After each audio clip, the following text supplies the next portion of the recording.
বন্ধুরা, আজকে নারকোল তেলে দারুণ একটা উপায় তোমাদের বলে দিচ্ছি। এই শীতকালে যদি এরকম হাত ফাটছে, পা ফাটছে, কিংবা হাত কালো হয়ে গেছে, গোড়ালি ফেটে গেছে, এরকমই ফর্সা উজ্জ্বল আর সুন্দর করে দেবে আজকের এই নারকোল তেলের দারুণ সুন্দর একটা উপায়। এই উপায়টা একবার তোমরা বন্ধুরা করে দেখো, একদিনেই সঙ্গে সঙ্গে 5-10 মিনিটের মধ্যে তোমাদের পা এরকম ফর্সা পরিষ্কার নরম হয়ে যাবে, কালো দাগ ছোপ হাত পা থেকে উঠে যাবে, ঘাড় কনুই গলা যদি নোংরা হয়ে আছে, কালো হয়ে গেছে, আজকে যে উপায়টা বলছি সত্যি সত্যি তোমাদের দেখবে 5-10 মিনিটের মধ্যে এরকম পরিষ্কার ফর্সা উজ্জ্বল ঝকঝকে করে দেবে আজকের এই খুব সহজ ঘরে থাকা মাত্র 3টি জিনিস ব্যবহার করে।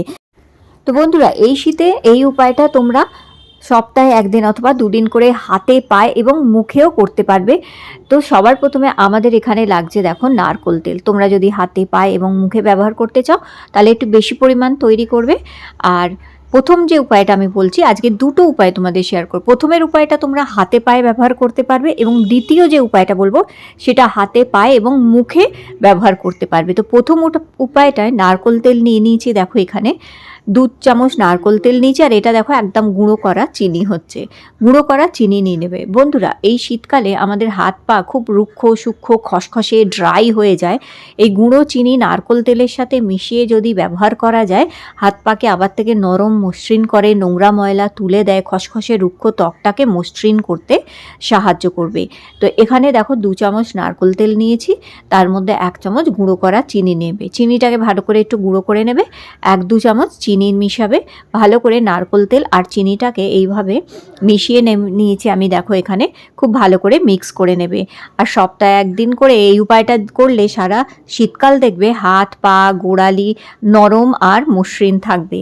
এরপর আমাদের যেটা লাগবে এখানে সেটা হচ্ছে, দেখো এই শীতকালে আমরা যেটা সাধারণত খেয়েই থাকি, কফি সবার বাড়িতেই কম বেশি থাকে, আর এই 1 টাকা 2 টাকার পাউচও এখন পাওয়া যায়। তোমরা তোমাদের প্রয়োজন অনুযায়ী 1 প্যাকেট অথবা 2 প্যাকেট কফি এর মধ্যে মিশিয়ে নেবে। কফি ত্বককে নরম মসৃণ করে, নোংরা ময়লা তুলে দেয়, ট্যান তুলে পরিষ্কার করতেও সাহায্য করে কিন্তু এই কফি পাউডার নারকোল তেল আর চিনি দেখো এইভাবে ভালো করে মিক্স করে নেবে। আর চিনিটা খুব ভালো করে গুঁড়ো করবে বন্ধুরা। নিয়ে এইভাবে মিক্স করে নেওয়ার পর এবার দেখো ওই যে রুক্ষ সূক্ষ্ম খসখসে হাত পাটা হয়ে থাকে, এছাড়াও গোড়ালি যদি ফেটে গিয়েছে, গোড়ালি খসখসে হয়ে আছে, পা খসখসে হয়ে আছে, তাহলে কি করতে হবে, এবার এইটা নিয়ে তোমাদের হাতে পায়ে গোড়ালিতে মাখতে হবে। তার আগে একটুখানি হাত পা এবং হাত পাটা ভালো করে একটু জল দিয়ে ধুয়ে নেবে। নোংরা স্কিনের ইউজ করবে না, ভালো করে হাত পাটা একটু জল দিয়ে ধুয়ে নেবে। জল দিয়ে ধুয়ে নেবার পরে একটু হালকা ভিজে ভিজে ভাব যখন থাকবে, সেই ভিজে ভাবের মধ্যেই তোমাদের এই কফির মিশ্রণটা মাখতে হবে। আর এই যে আঙুলের ডগাগুলো দেখবে ফেটে যায় আমাদের, এই যে আনাজ কাটার জন্য, জলের কাজ করার জন্য এই শীতকালে দেখবে আঙুলের ডগাগুলোও কিন্তু ফেটে যায়, ওর মধ্যে কালো নোংরা ময়লা জমে যায়। তো এইভাবে আঙুলের ডগাগুলোকেও পরিষ্কার করবে। কফি, চিনি আর নারকোল তেল দেখবে আঙুলের ডগার চামড়াগুলোকে নরম করে দেবে, মসৃণ করবে, আর এই কালো কালো দাগগুলোকেও দূর করতে সাহায্য করবে। এইভাবে সারা হাতে ভালো করে মাখবে। পায়ের গোড়ালিতে মাখতে পারো এটা। এছাড়াও হাঁটু আর কনুই যদি খুব কালো হয়ে গেছে, অনেক দিনের দাগছোপ হয়ে গেছে, তাহলে এটা হাঁটু এবং কনুইতেও ব্যবহার করবে। কিন্তু এই উপায়টা, এই ফার্স্ট যে উপায়টা বলছি কফি দিয়ে, এটা কিন্তু মুখে ব্যবহার করবে না, কারণ আমাদের মুখের চামড়া খুব নরম হয়, সফট হয়, তাই মুখের চামড়া এটা ইউজ করবে না। শুধু হাতে পায়ে, ঘাড়ে, গলায়, কনুই, হাঁটুতে এটাকে ব্যবহার করবে। এইভাবে ওই খসখসে রুক্ষ চামড়াটা তুলে দিয়ে দেখবে কি সুন্দর আবার নরম আর মসৃণ করে দেবে তোমাদের হাত আর পা। তো এইভাবে এটা তোমাদের মাখতে হবে। মাখার পরে যেটা হচ্ছে, হালকা হাত দিয়ে একটুখানি ম্যাসাজ করবে, দেখবে রুক্ষ সূক্ষ্ম চামড়াটা কি সুন্দর নরম হয়ে যাচ্ছে আবার থেকে। তো এইভাবে বেশিক্ষণ না, অল্প কিছুক্ষণ, ওই 30 সেকেন্ড মতন একটু ম্যাসাজ করবে, আর 2 মিনিট এটা হাতে পায়ে মেখে রাখবে। তারপর দেখো জল দিয়ে ধুয়ে আসবে। দেখো স্কিন কত গ্লো করছে, নিশ্চয়ই দেখতে পাচ্ছ কি সুন্দর, দেখো চকচকে একদম গ্লোয়িং হয়ে গেছে। তো এটা ইনস্ট্যান্টলি হাত পাকে বেশ নরম ফর্সা উজ্জ্বল করে দেয় আর চকচকে ভাব এনে দেয় হাতে পায়ে। তো এই উপায়টা করতে পারো, কিচ্ছু মাখতেই হবে না, দেখবে এমনি হাত পা কি সুন্দর চকচকে ভাব এসে গেছে। এবার কি করবে, এই যে কফির পাউডার যেটা থেকে গেছে যেটা থেকে যাবে এটা ফেলবে না, এটার মধ্যেই তোমাদের কি করতে হবে, কিছু জিনিস মিশিয়ে নিতে হবে। তো এবার যদি ত্বকের ট্যান দূর করতে চাও, প্রথমটা তো দেখো রুক্ষ সূক্ষ্ম খসখসে ত্বকটাকে নরম করে দিল, মসৃণ করে গ্লোয়িং করে দিয়েছে। দ্বিতীয় স্টেপে ত্বকে ট্যানিং দূর করার জন্য এর মধ্যে একটু হলুদ মেশাবে, 2-3 চিমটি হলুদ মিশিয়ে তার মধ্যে একটুখানি লেবুর রস মেশাবে। এটা তোমাদের ত্বকের গ্লো বাড়াতে হেল্প করবে। আর এই সেকেন্ড স্টেপের এইটা তোমরা মুখেও মাখতে পারবে। তো দেখো এখানে হলুদ দিয়ে দিয়েছি আর দিয়েছি অল্প খুব সামান্য 5-6 ফোঁটা মতনই লেবুর রস মেশাতে হবে, বেশি না। 5-6 ফোঁটা লেবুর রস মিশিয়ে ভালো করে এটাকে মিক্স করে নেবে। তো এখানে দেখো এটা আমি খুব ভালো করে মিক্স করে নিচ্ছি, এগুলোকে এইভাবে মিশিয়ে নেবে। কফি পাউডার, চিনি গুঁড়ো, নারকোল তেল আর হলুদ গুঁড়ো, অল্প একটুখানি লেবুর রস, আর এরপরে যে কোনো পছন্দের শ্যাম্পু তোমরা এখানে ইউজ করতে পারো। আর যদি শ্যাম্পু না দিতে চাও, কোনো ফেস ওয়াশও তোমরা এখানে ব্যবহার করতে পারো শ্যাম্পুর বদলে।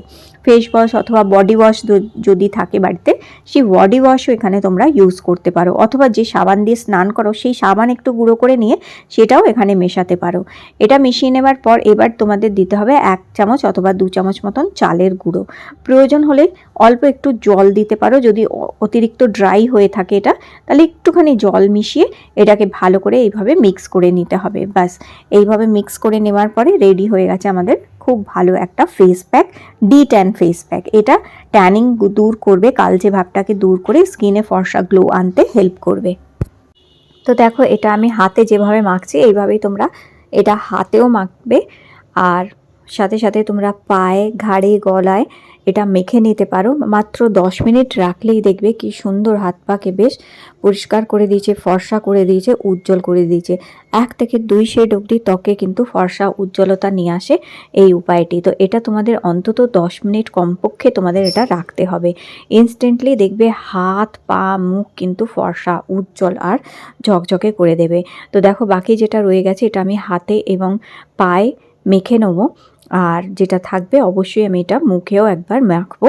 তো দেখো আমি দুটো হাতেই ভালো করে এইভাবে মেখে নিয়েছি, আর এখন এটা আমি 10 মিনিট রেখে এটাকে ধুয়ে নেব। তো এইভাবে এটা কিছুটা পায়ে মাখবো আর বাকিটা আমি মুখেও মাখবো। তো দেখো হাত আর পায়ে মেখে নিয়েছিলাম, হাত পা কত সুন্দর পরিষ্কার করে দিয়েছে দেখতেই পাচ্ছ। পায়েও আমি মেখেছি, পাও বেশ সুন্দর পরিষ্কার ঝকঝকে হয়ে গেছে, আর হাতেরও কালো ভাব দূর করে দিয়ে হাত পা দুটোই কিন্তু বেশ পরিষ্কার করে দিয়েছে। আর একইভাবে যেটা থেকে গেছে সেটা আমি এখানে মুখেও মেখে নিচ্ছি। তো একইভাবে তোমরা এটা মুখেও মেখে নেবে, আর দেখবে মুখেরও রং বেশ পরিষ্কার করে দেবে। তবে মুখে যখন মাখবে মুখে ভালো করে আগে মুখটা পরিষ্কার করে নেবে, একটু মুখে জল দিয়ে মুখটা একটু ধুয়ে নেবে, নিয়ে তারপর এই ফেস প্যাকটা মুখে মেখে নেবে। মুখে মেখে নেবার পর এটাকেও 10 থেকে 15 মিনিট মুখে রেখে দেবে। অন্তত 10-15 মিনিট মুখে রাখার পর একটি ভিজে কাপড় দিয়ে মুখটা মুছে নেবে, আর তারপরে ভালো করে শুধু জল দিয়ে মুখ ধোবে, কোনো রকমের আর সাবান ফেস ওয়াশ মুখে মাখবে না। এটা তোমরা দিনের বেলা করতে পারো, স্নান করার আগে এই উপায়টা করতে পারো। আর কারণ হাতে পায়ে মুখে যখন মাখবে তখন দিনের বেলা করাটাই এটা ভালো, স্নানের আগে করে নেবে। আর তারপরে স্নান করে নিয়ে মুখে হালকা করে এবং হাতে পায়েও ভালো করে হালকা করে কোনো ময়শ্চারাইজার অথবা ক্রিম অথবা বডি লোশন অবশ্যই মাখবে। রৌদ্রে বেরোতে হলে একটু সানস্ক্রিন অবশ্যই মাখবে। তাহলে আজকে ভিডিও ভালো লেগে থাকলে লাইক দিয়ে আমার চ্যানেলটি সাবস্ক্রাইব করে রাখো। আবার দেখা হবে তোমাদের সাথে নতুন একটি ভিডিওতে।